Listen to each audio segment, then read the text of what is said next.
Hey, what's up, everyone? It's your one and only athletic COD gamer here, LD Talcum, guys, with another awesome Call of Duty video. And today we're doing class recommendations, and I'm a little sad because it's coming down to the end of the series, and this is gonna obviously continue back in Ghost, obviously. And I'm hoping to come back a little stronger, make a lot more variety of classes, and a lot more different styles of classes and all that. But this is the last ever League play, actually, class recommendation ever. So I hope you guys do enjoy this, because obviously this has been a really great series for me, and I've really been enjoying playing with a bunch of different guns and figure out which ones work the best for me, and hopefully you guys can apply it to your style and all that. So this is my anchor class. Obviously, anchors are huge in Call of Duty Hardpoint. Obviously, they control the spawns. They pretty much control the game. No, you have that spawn, usually you're the team that's going to win it because you're spawning close to hardpoint, and therefore meaning that you're probably going to have the most control of the hardpoint since you're always in it pretty much because you're spawning right next to it. Obviously, the anchors have to stay alive the longest, and obviously they have a huge role in hardpoint. So this is my class for it.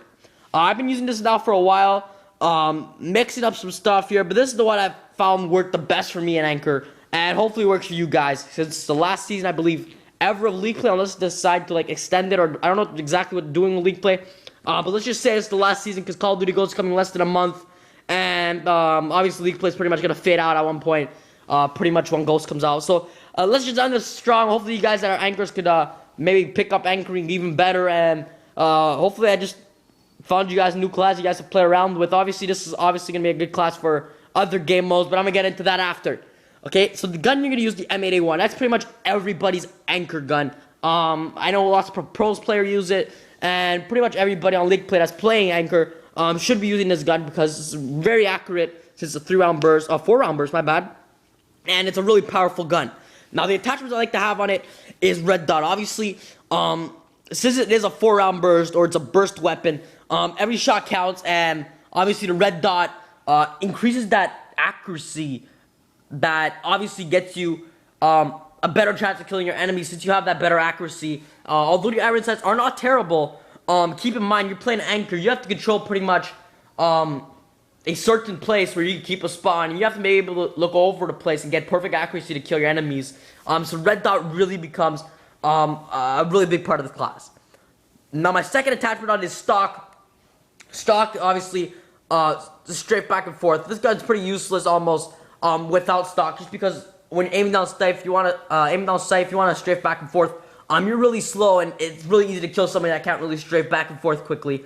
So stock does enhance that. It gives you that ability to make you be able to strafe back and forth super quickly and keep you alive, obviously, when you're keeping that spawn for your team. The secondary is B23R, just because they're very powerful secondary, and it sort of complements the whole idea of burst class, pretty much just like my burst class.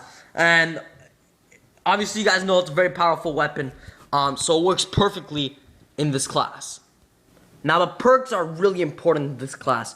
Obviously perks make up everything when trying to survive, and these perks really complement this class really well.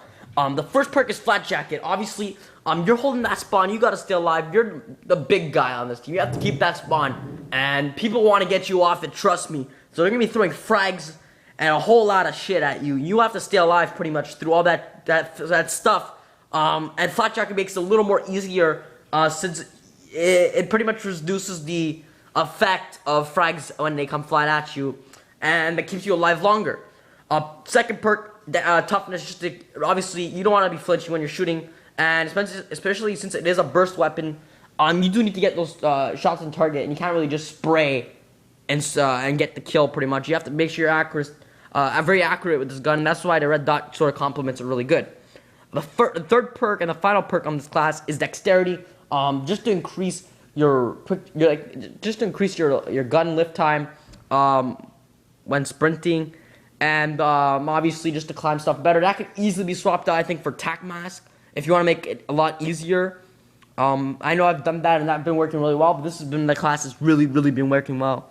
Now my lethal grenade is a frag, pretty much because you don't really need it technically, but it's always good to have a little frag, obviously, as your backup, since sometimes there's just people that you just can't kill because they're hiding behind a car or something, and you can't really take that risk and try to shoot them, obviously, because chances are they have a better head glitch than you in a way.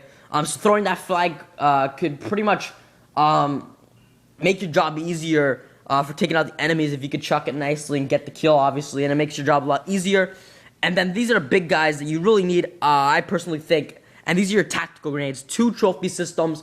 Obviously, they can be swapped out. You could probably swap out your grenade and your trophy system, one of the trophy system, for primary gunfighter. And after you get a third attachment, you could get either FMJ, which obviously it makes your bullets more easier to penetrate through objects and walls and shit like that. So that obviously gives you better chance of killing your enemy, especially when they're trying to hide behind walls and all that, and try to get away from you when you're holding that anchor spot. You can finish them off pretty much, and you could actually swap it out for quick draw, which makes you a lot more deadlier up close. If this just so happens that the enemies just get close enough, obviously, and you have to win that close-up gunfight.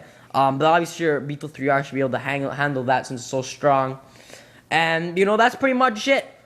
This class is really good class. Obviously, you can swap out that first perk if you want for lightweight. I know a lot of people like doing that, but I think Flat Jacket's really a necessity, I find, for sure in League play. So I hope you guys did enjoy the video. No, obviously, this series come to an end, so I'd really love to have some support on these final videos. I have one more left, which is a slaying class. Not for League play necessarily, more for like pub stomping. I've been actually put a video with it up, so you guys should probably guess it. But it's pretty much the end of this series, and it's pretty sucky. But it will be returning for Ghost, guys. So I'm really excited for Ghost now. So I hope you guys did enjoy the video. Hit that like button if you did. Favorite if you really did. Subscribe for more awesome content. And as always, your one and only athletic card gamer. Wishing you guys an amazing day.